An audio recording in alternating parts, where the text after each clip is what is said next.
Bienvenue au journal Info Pacifique. Aucun kidnappeur n'a été jugé depuis 10 ans, s'est alarmé le protecteur Renan Edoville. Les caïds profitent de la faiblesse de la police et de la justice pour terroriser les citoyens, a résumé le responsable de l'OPC.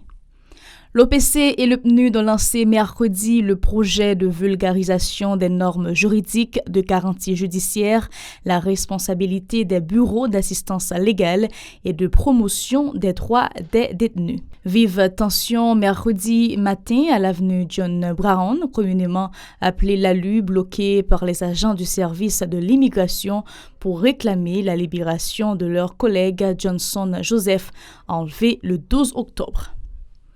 Le premier ministre Ariel Henry affirme avoir rencontré la sous-secrétaire d'État Uzra Zeya, qui a renouvelé le soutien des États-Unis à son gouvernement.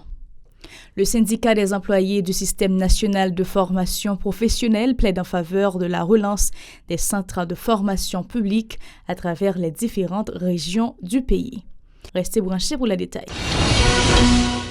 Merci de rester fidèle au journal Info Pacifique. Comme annoncé tantôt, le protecteur du citoyen Renan Edoville appelle les autorités judiciaires à assumer leurs responsabilités en distribuant la justice de façon saine et équitable. Il recommande de désengorger les centres carcéraux en libérant notamment les détenus contre qui la justice n'a retenu aucune charge.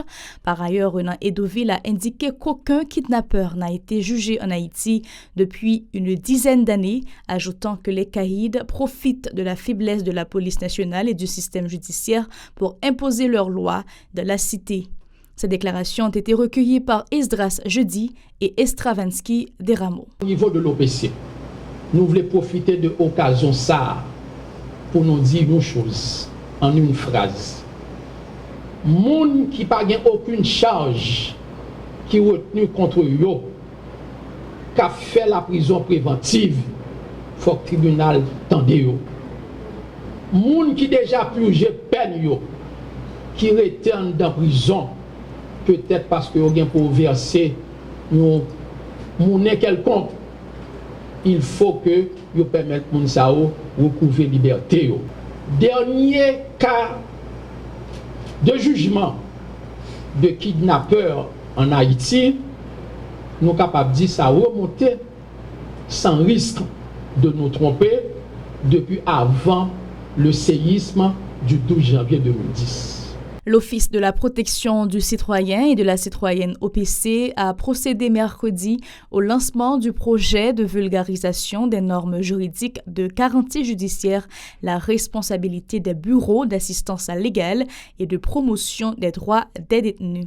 Cette initiative, qui vise à sensibiliser les acteurs sur la problématique de la détention préventive à prolonger, bénéficie du support du Programme des Nations Unies pour le développement PNUD. À l'occasion, le protecteur Renan Edoville a mis l'accent sur la nécessité pour Haïti de respecter la Convention internationale relative aux droits des détenus. Il a rappelé que seulement 2000 prisonniers ont été déférés par devant leur juge naturel sur une population carcérale de plus de 11 000 personnes. On écoute Renan Edoville, toujours au micro d'Esdras Jeudi et Estravansky Deramo. Chez nous, en Haïti, ils sont des milliers qui sont, le mot n'est pas trop fort, des oubliés dans les cachots des centres carcéraux. Ils sont devenus des otages d'un système judiciaire, on pourrait dire, qui est en quelque sorte dysfonctionnel. Aujourd'hui, selon les chiffres publiés par l'administration pénitentiaire nationale, nous avons, chers amis, écoutez bien, pour l'effectif global de personnes privées de liberté, nous avons au total 11 250. Pour sa part, le chef du projet État de droit et sécurité au bureau du PNUD en Haïti, Parolo Del Mistro, a renouvelé l'appui de l'organisme onusien aux dirigeants haïtiens dans le cadre des efforts pour la protection des droits des détenus. Il s'est félicité d'activités déjà entreprises dans cette optique, notamment les cliniques juridiques et l'assistance légale fournie aux justiciables en difficulté. Parolo Del Mistro, toujours au micro d'Esdras Jeudi et Estravansky Deramo.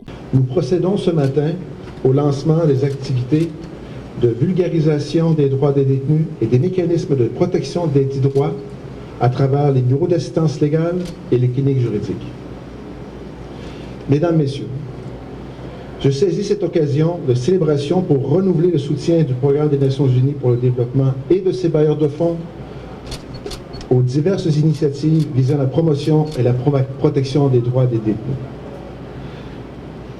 Permettez-moi de vous rappeler que le taux de détention préventive, et cela a été souligné de façon très éloquente par le directeur de la protection de l'OPC, que du taux de détention préventive au niveau national frise les 82%. Que la situation des femmes et des filles au pénitencier de Cabaret en termes de suivi judiciaire n'a pas évolué depuis plusieurs années. Les bandits armés n'entendent pas renoncer à leur sale besogne qui consiste à semer la désolation et le deuil dans les foyers. Ils ont kidnappé mardi Johnson Joseph, un agent du service de l'immigration. En réaction, les employés de l'immigration ont créé une vive tension mercredi matin devant les locaux du service de l'immigration à l'avenue John Brown, communément appelée l'ALU. Cette artère a été bloquée pour réclamer la libération de Johnson Joseph.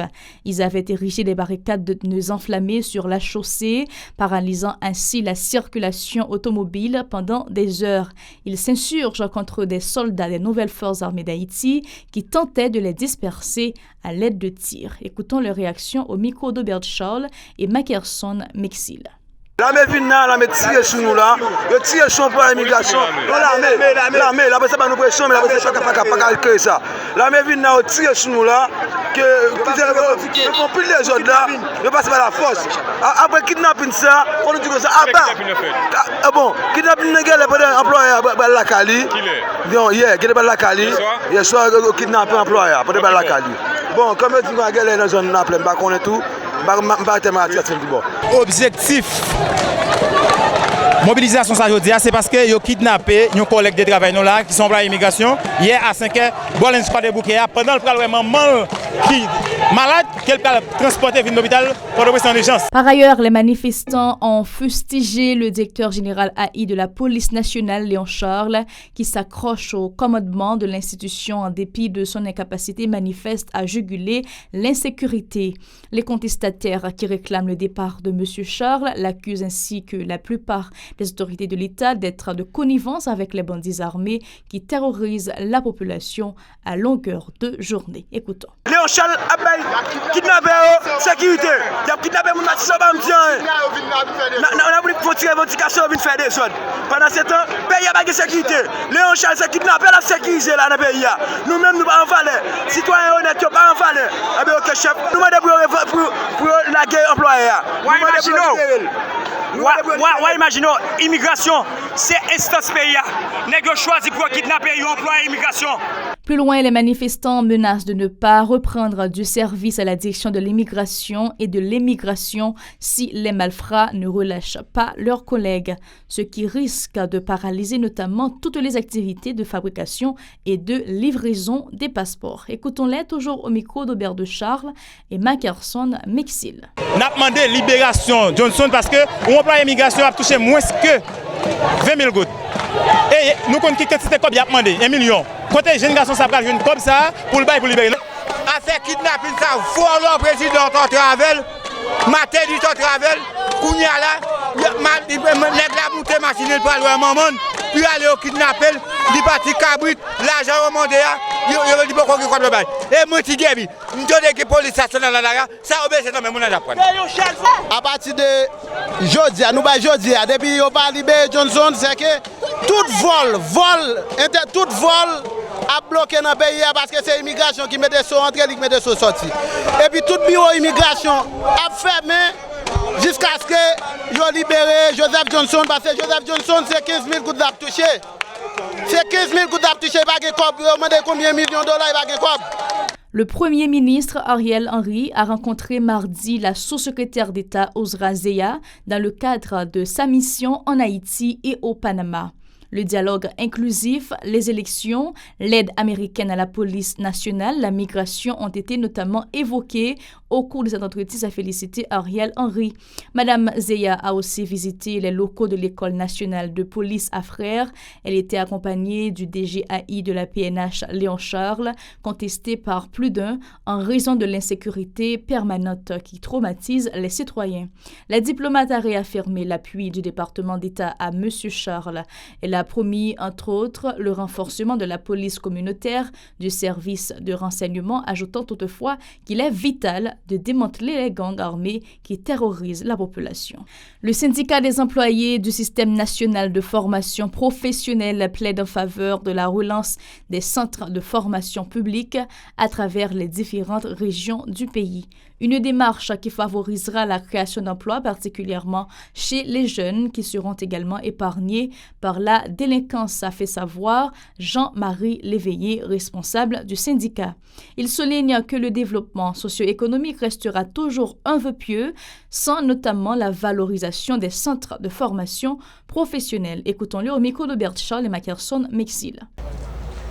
Mesdames, Mesdemoiselles et Messieurs, tout le monde, tout pays dans le monde connaît bien, en plein 21e siècle, la formation professionnelle, c'est une nécessité.